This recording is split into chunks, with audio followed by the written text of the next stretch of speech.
And now, contestant number 4, Eagle LA, Mr. Leather 2015, Patrick Smith. Patrick, 29, is a senior manager of business development with Marvel Studios, originally from Winnipeg, Canada, but currently living in Silver Lake. You have contestant number 4, Patrick Smith. Well, it was 6 years ago, when I was still freezing my balls off in Canada, that I met a leather man from California. He found my webcam show, and we met, and he showed me just how much fun kinky leather sex could be. And it's a good thing that he did, because it's eventually what led me down here to Los Angeles, my new home. But when I talk about home, I'm not just talking about LA. I'm talking about right here in this room with all of you.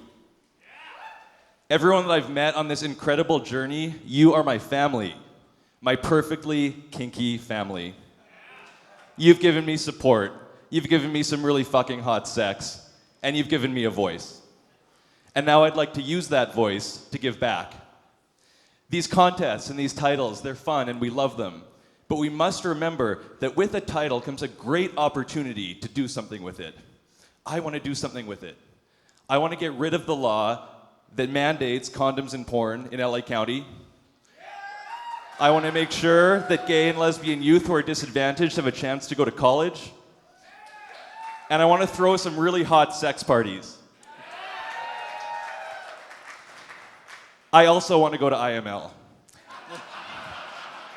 I want to go to IML and I want to show them that here in LA, we're smart, we're sexy, and we get things done. So let's do it. Let's go to Chicago and let's show them what an incredible melting pot this city is and what we're made of. Thank you so much, LA. Thank you. Contestant number 4, Patrick Smith. I consider Eagle LA to be the greatest bar in the city, and the city has a lot of bars. And it's the deepest honor to represent the Eagle family, and it really is a family. And I know that for so many people, it's the starting point of their journey in the leather community. It's such a fixture of LA and of the community. It's where a lot of people get their start, and it's where I got my start. So for me to be able to be a part of that for other people who are learning and who are interested, that's so important and it's so meaningful to me. Since moving to LA, Patrick has wasted no time seizing the moment and attending leather events all over California.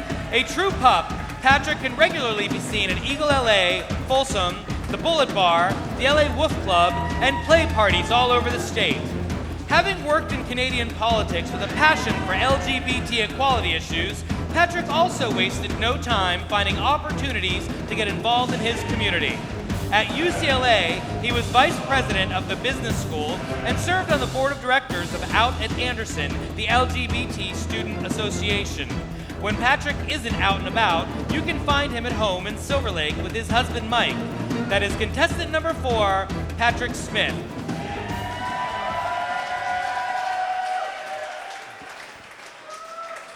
All right, serious question time.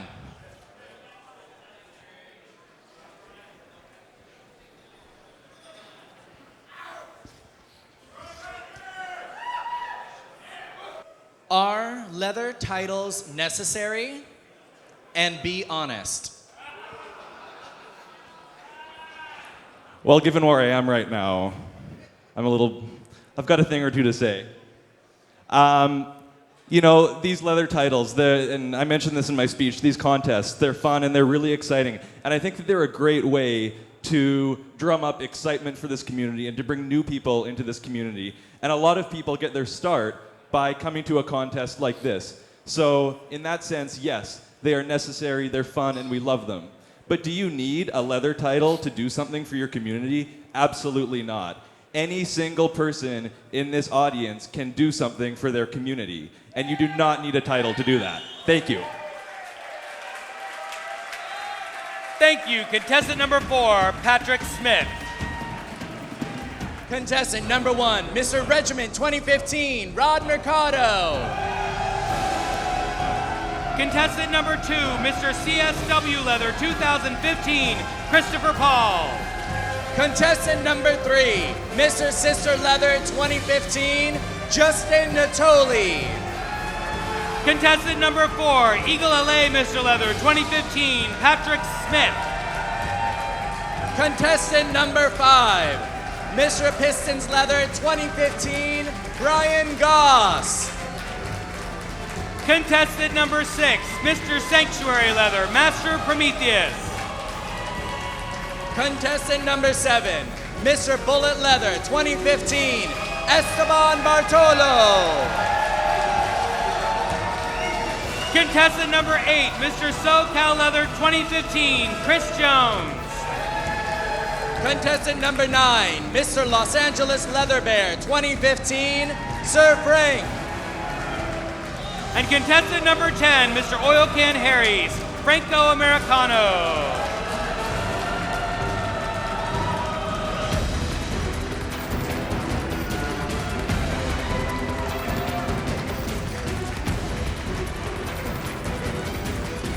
Gentlemen, you are dismissed.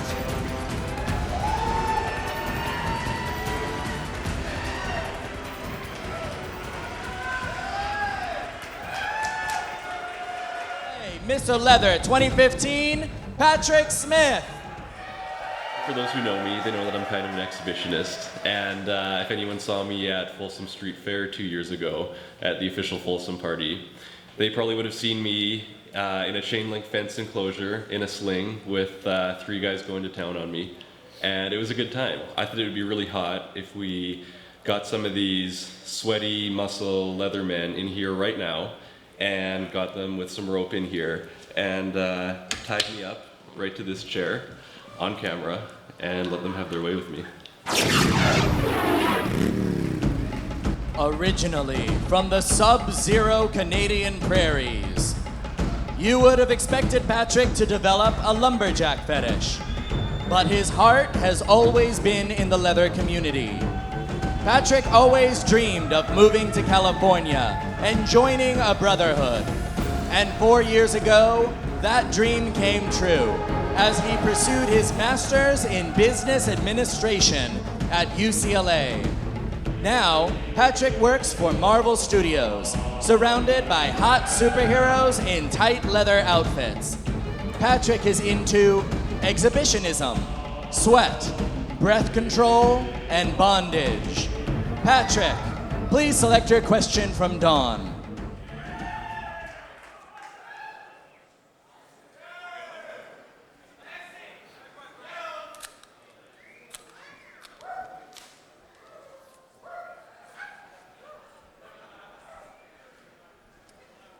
Please show us what leather means to you through improvisational dance.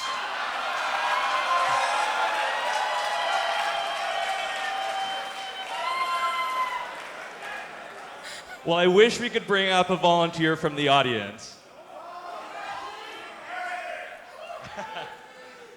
But I guess I'll have to show you on my own. I think it would probably go something like this.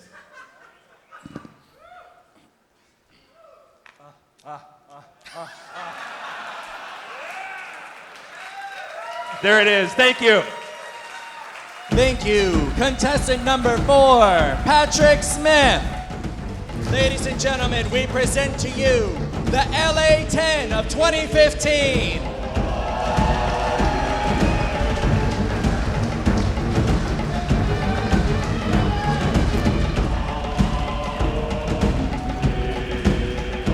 Gentlemen, you are dismissed.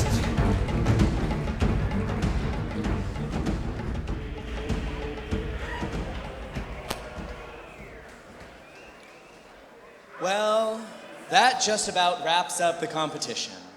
Ladies and gentlemen, your new Mr. Los Angeles Leather 2015, Patrick Smith.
you feeling right now?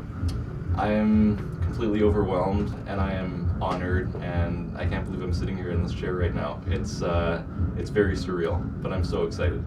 I've always been interested in the leather community in terms of going to events and things like that. But when I first came to LA 4 years ago, I was busy with school and everything like that. And once that wrapped up and I got settled into my job and everything, I really wanted to give back to the community that I loved so much. And I decided to run for a title because I had issues that I wanted to talk about. Okay. I am gonna go to IML and I'm gonna do the best job that I can. And if I can bring that title home for LA, that's what I want to do, and that's my goal. And I'll be working towards that every day between now and May. What advice would you give to somebody who's considering competing in these types of Go events? for it. Just go for it. Dive in. That's what I did. You can only make a difference if you really put yourself out there. And, it takes a lot of courage and everything like that, but this has been a tremendous growth experience for me.